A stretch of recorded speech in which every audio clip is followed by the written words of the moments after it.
ఐన్ రాండ్ రాసిన the virtue of selfishness అనే book.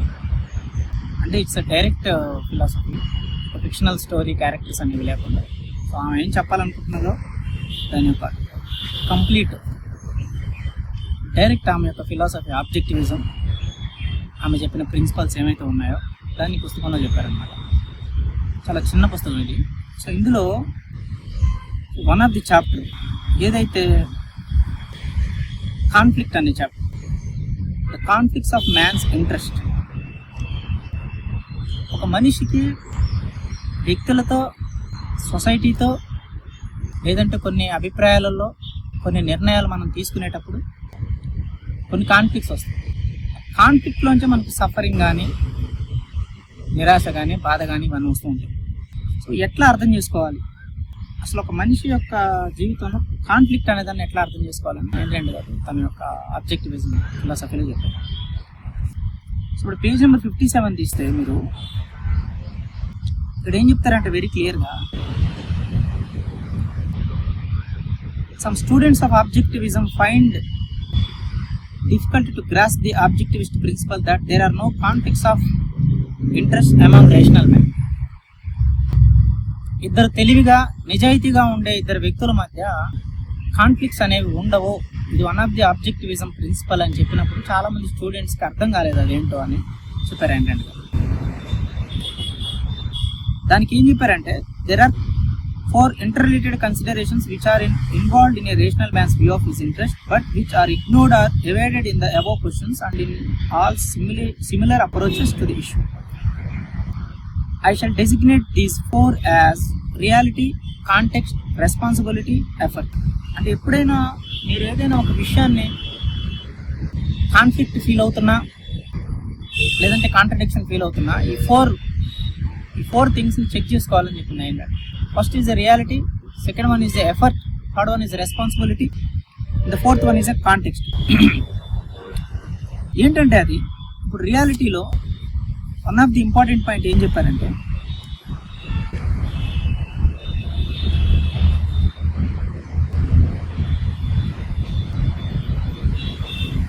Very very important point ఏం చెప్పారంటే,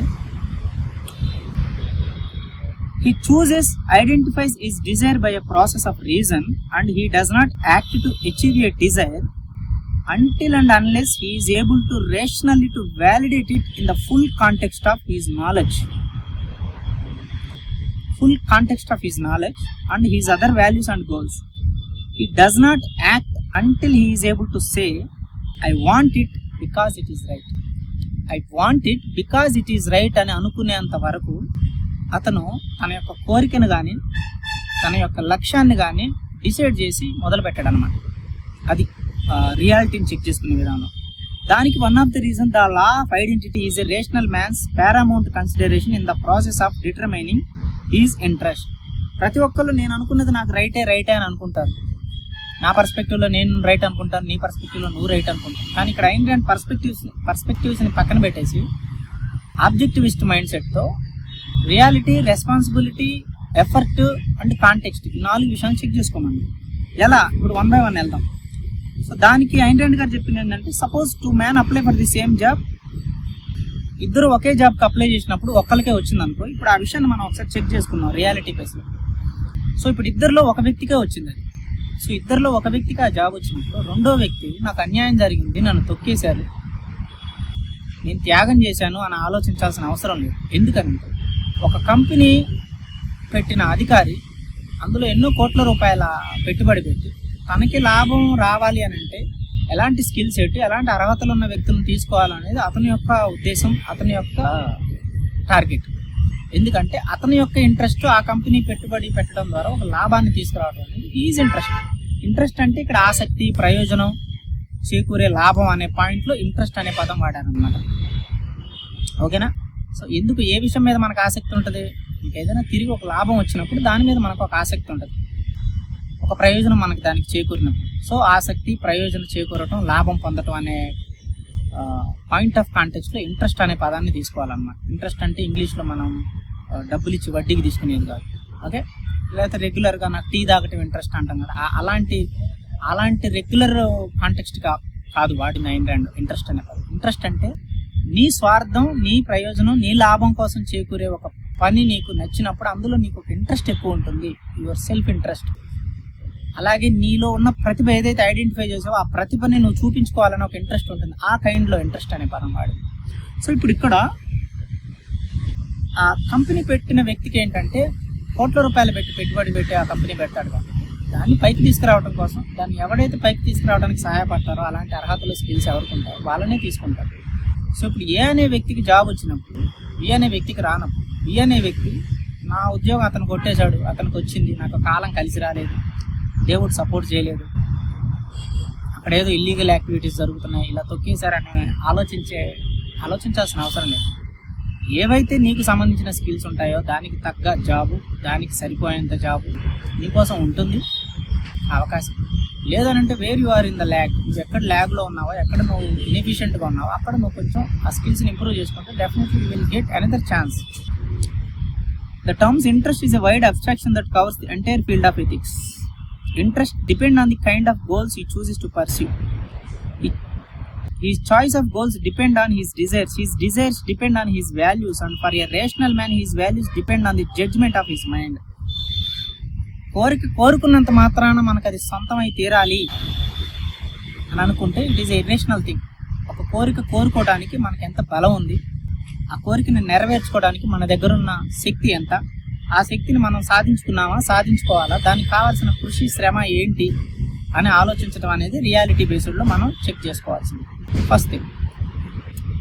సెకండ్ వన్ వచ్చేసి కాంటెక్స్ట్. సో ఈ కాంటెక్స్ట్ అనే దాంట్లో ఏంటంటే ఏం చెప్పారంటే just rational man does not hold any conviction out of context, that is without relating it to the rest of his knowledge and resolving any possible contradiction. So he does not hold or pursue any desire out of context. He does not judge what it is not to his interest out of context on a range of any given moment. Context dropping is one of the cheap psychological tools of evasion. Context dropping అంటే సందర్భాన్ని వదిలేయటం. It's cheap psychology tools అన్నమాట. Cheap psychology అంటే కొంచెం పనికి మాలిన వ్యవహారం అన్నమాట. అంటే ఇప్పుడు ఏదైనా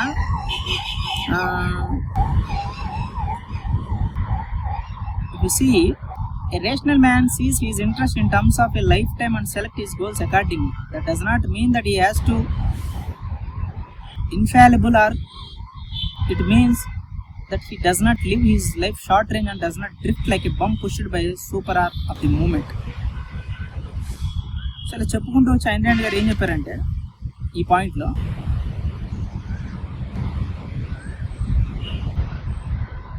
it is in the sense that a rational man never holds a desire or pursue a goal which cannot be achieved by his own effort. ఏదైనా నువ్వు సాధించాలనుకున్నప్పుడు అది నీ సొంత ఎఫర్ట్స్ ద్వారా నువ్వు సాధించాలి అనే టోటల్ సందర్భాన్ని నువ్వు యాక్సెప్ట్ చేయాలి. అందరికీ డబ్బు సంపాదించాలని ఉంటుంది. ఇక్కడ ఏమంటే కాంటెక్స్ట్ డ్రాపింగ్ అని వాడింది. కాంటెక్స్ట్ డ్రాపింగ్ అని అంటే ఆ సందర్భాన్ని వదిలేయటం. ఇప్పుడు ఏదైనా మనకి ఒక వస్తువు కొనాలనిపించింది, పెద్ద వస్తువు కొనాలనిపించింది, దాని ఖరీదు ఎంత, మన సంపాదన ఎంత, అది కొనాలంటే ఎంత డబ్బు కావాలి మనకి, ఆ డబ్బు మన దగ్గర ఉందా, ఎన్ని రోజులు పడుతుంది దాన్ని మనం సంపాదించాలంటే అని ఆలోచించి ఆ వస్తువు అసలు నిజంగా మనకు అవసరమా, ఉందా, అవసరం లేదా, ఈ విషయాలన్నీ ఆలోచించి అప్పుడు అది మనకు అవసరమా లేదా అని ఫైనల్గా ఒక డిసిషన్ తీసుకోవడం అనేది కాంటెక్స్ట్ కింద వస్తుంది. వాడు ఎవరికో ఏదో ఒక పర్టికులర్ ఫీల్డ్లో జాబ్ వచ్చింది, మనం కూడా అక్కడ శాలరీస్ ఎక్కువ వస్తుంది, మనం కూడా అట్టే పోవాలి అని ఆలోచించి అసలు మీకున్న కాంటెక్స్ట్ని వదిలేస్తారు. కానీ అసలు మన కాంటెక్స్ట్, మన సందర్భం, మన బలం ఏంటి, మన బలహీనతలు ఏంటి, మనం దానికి సూట్ అవుతామా, సూట్ అవ్వాలంటే ఏం పెంపొందించుకోవాలి, ఇవన్నీ వెరీ వెరీ వెరీ ఇంపార్టెంట్. కాంటెక్స్ట్ని గుర్తులో పెట్టుకోవాలి అని అంటారు. సో మూడవది రెస్పాన్సిబిలిటీ. రెస్పాన్సిబిలిటీలు ఏం చెప్పారంటే most people hold there desires without any context what ever as ends hanging in a foggy vacuum. The fog hidden any concept of means, they rouse themselves mentally only long enough to utter an I wish and stop there and wait as if the rest were up to some unknown power. So responsibility అంటే స్వధర్మం. మన స్వధర్మాన్ని మనం నిర్వర్తించడం అనేది మన జీవితంలో ప్రథమ కర్తవ్యం. అలా కాకుండా ఎవరో వస్తారు, ఏదో చేస్తారు, మనల్ని ఉద్ధరిస్తారనో, లేదంటే కొంతవరకు ముందుకెళ్దాం, మిగతా టైం ఎవరో కంప్లీట్ చేస్తారనో. ఇప్పుడు మీరు చూడండి, మీరు పొలిటీషియన్స్ గురించి కానీ, బాగా డబ్బులున్న వాళ్ళ గురించి కానీ సహజంగా మాట్లాడుకునే దూరం చూస్తే, కోట్ల రూపాయల ట్యాక్స్లు కట్టేదంతా పెద్ద పెద్ద బిజినెస్ మ్యాన్. దాంతో ఫ్రీ స్కీమ్ పథకాలన్నీ తీసుకునేది ఎవరైతే నిజంగా అవసరంలో ఉండి తీసుకునే వాళ్ళకి అగ్రి, డెఫినెట్గా వాళ్ళకి అవసరం తీసుకోవాలి.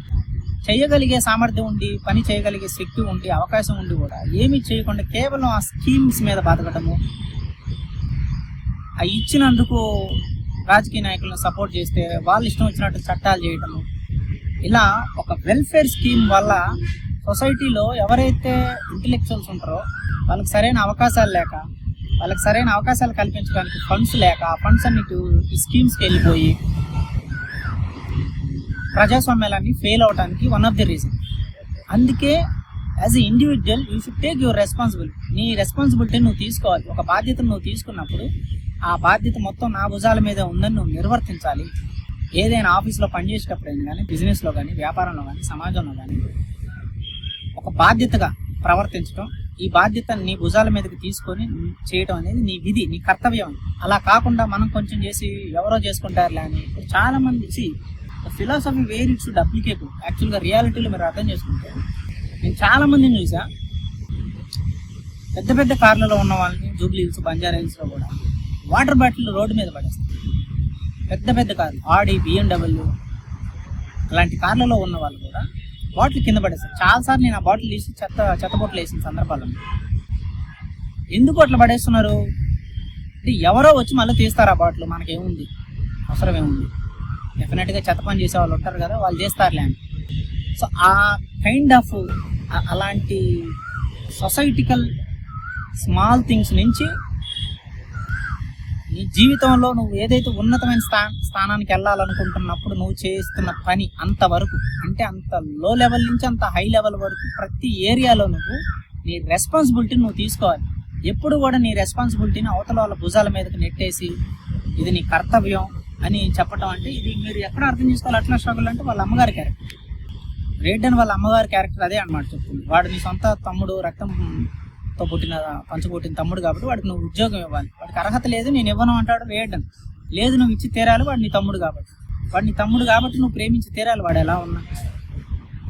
ఇలాంటి ఒక ఫ్యామిలీ అయినంత మాత్రాన వాళ్ళు దానికి సంబంధించిన అర్హత కానీ, వాళ్ళకి సంబంధించిన ఎఫర్ట్ కానీ ఏది జీవితానికి ఎదగటానికి ఒక ఇంట్రెస్ట్ చూపించినప్పుడు,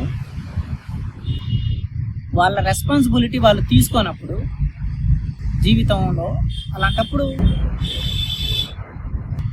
నేను ఎందుకు మీకు సహకరించాలి అనేది రేడ్డన్ యొక్క పాయింట్ రియలైజ్ అవుతాడు. సో రెస్పాన్సిబిలిటీ అనేది ప్రతి ఒక్కరు వారి వారి బాధ్యతను వారు తీసుకోవాలి. జీవితం చేయగలిగినంత వరకే చేస్తారు. ఎవరైనా తల్లిదండ్రులు చదివించగలిగినంత వరకే చదివిస్తారు. ఆ చదువును ఉపయోగించుకొని ఎట్లా పైకి రావాలి, ఎట్లా ముందుకు పోవాలి అనేది it is all up to you. 60 సంవత్సరాలు వచ్చిన తర్వాత కూడా మీరు నాకు అమెరికా పంపించలేదు, నాకు ఇంగ్లాండ్ పంపించలేదు, నాకు కారు కొనలేదు, నాకు 4 ఎకరాల భూమి లేదంటే నవ్వుతారు. సిగ్గుండాలి అట్లా మాట్లాడటానికి. చదివించిందే ఎక్కువ. పాసిబిలిటీ ఉన్నంత వరకు వాళ్ళ రెస్పాన్సిబిలిటీ భుజాల మీద తీసుకొని నేను చదివించినప్పుడు then that is your job to how to move next అనేది. That is the third point. So 4వ పాయింట్ ఏం చెప్పిందంటే ఎఫర్ట్. ఎఫర్ట్ అంటే what is mean by effort?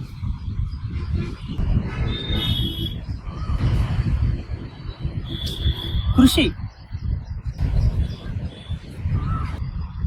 శ్రమించటం, మేధోపరంగా, శారీరకంగా నువ్వు అనుకున్న దాన్ని సాధించడం. ఇతర వ్యక్తులు జాబ్కి అప్లై చేసినప్పుడు ఎవరైతే వ్యక్తికి జాబ్ రాదో అతను సాక్రిఫై చేసినట్టు కాదు.